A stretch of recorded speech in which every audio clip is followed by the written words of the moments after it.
इसी पिछले सत्र में आपकी ओर से एक प्रश्न लगा था रायपुर में अवैध प्लॉटिंग को लेकर के। जानकारी आई 254 मामले पिछले 3 साल में आए हैं, बहुत तेजी से मामले बढ़े।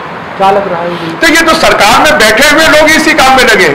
अगर यहाँ जांच करा दी जाए तो 90% अवैध प्लॉटिंग, 90% जमीनों को खरीदने बेचने और डराने का काम अगर कोई कर रहा है तो कांग्रेस पार्टी, उसके कार्यकर्ता और उसमें बैठे हुए लोग कर रहे हैं। और अवैध प्लॉटिंग का संरक्षण और उनके माध्यम से पैसा कमाने का काम कांग्रेस के लोग कर रहे हैं। कितना मुश्किल होता है आम लोगों के लिए भी और सरकार के लिए? देखिए, आम आदमी तो छोटा सा कोई निर्माण कर लेता है, उसको तोड़ने के लिए पहुंच जाते हैं, परंतु ये बड़े बड़े भू माफिया सरकार के संरक्षण में सरकारी जमीनों को बेच रहे हैं, सरकारी जमीनों में अवैध प्लॉटिंग कर रहे हैं, लोगों के पैसे वसूल कर रहे हैं, और जो आम आदमी है वो अपने आप को ठगा हुआ महसूस कर रहा है कि उसके पैसे लग गए पर उसको प्लॉट नहीं मिल रहा है। इससे किस तरह के कॉम्प्लिकेशन आगे आने वाले बहुत बड़े कॉम्प्लिकेशंस आएंगे। लोगों के हजारों करोड़ रुपए जो है वो बेकार होंगे, शासकीय संपत्ति जो है वो बर्बाद होगी और उस पर ऊपर में लोग कब्जा करेंगे। ये जो कॉम्प्लिकेशन है ये आने वाले समय में किसी भी सरकार के लिए इनको निराकरण करना बहुत मुश्किल काम होगा। जांजगीर में बड़ा ही दिल दहलाने वाली घटना आई। एक वृद्ध महिला का निर्भया जैसी गिरफ्तारी के साथ दुष्कर्म हुआ, मर्डर कर दिया गया।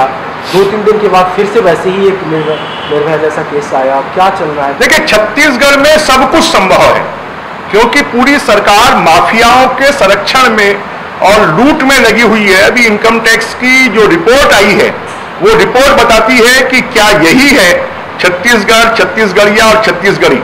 यहाँ के पैसों को लूटने का काम, गरीबों के पैसों में भ्रष्टाचार करने का काम, ये सरकार पूरी तरह उसी में लगी हुई है।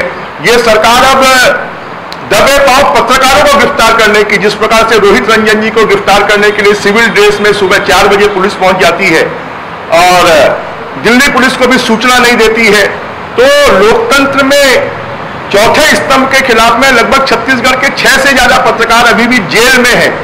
अर्णव गोस्वामी जो राष्ट्रीय स्तर के पत्रकार हैं उनके खिलाफ यहाँ पर जुर्म दर्ज किया जाता है।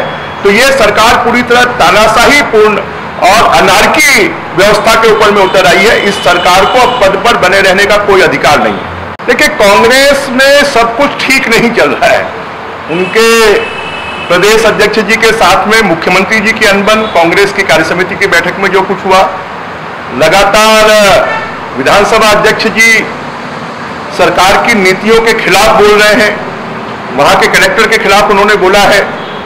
अपनी जो पत्नी एकमात्र महिला सांसद है उनकी टिकट काटने की बात उन्होंने की है। तो मुझे लगता है कांग्रेस जो है अब वो समाप्ति की तरफ है और उसी के इंडिकेशंस यहाँ पर आ रहे हैं।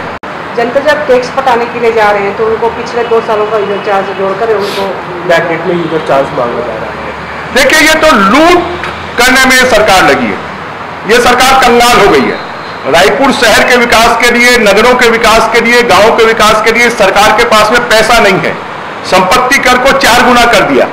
यूजर टैक्स पूरे हिंदुस्तान में इतना यूजर टैक्स नहीं है, उतना यूजर टैक्स लिया जा रहा है। आपको पिछला यूजर टैक्स लेने का कोई अधिकार नहीं है। आप इस साल का ले सकते हैं, परंतु वो भी एप्रोप्रिएट होना चाहिए। इंदौर में, दिल्ली में इतना यूजर टैक्स नहीं है। आज नगर निगम पूरी तरह, आज रायपुर शहर में गड्ढे भरने तक की स्थिति में नहीं है। आज रायपुर शहर में अधूरे कामों को पूरा करने की स्थिति में नहीं है। ये सरकार खाली लूट मार में लगी हुई है और आने वाले 2023 के चुनाव में जनता इसका जवाब देगी। For more news updates, do subscribe, like, share and comment. Clipper 28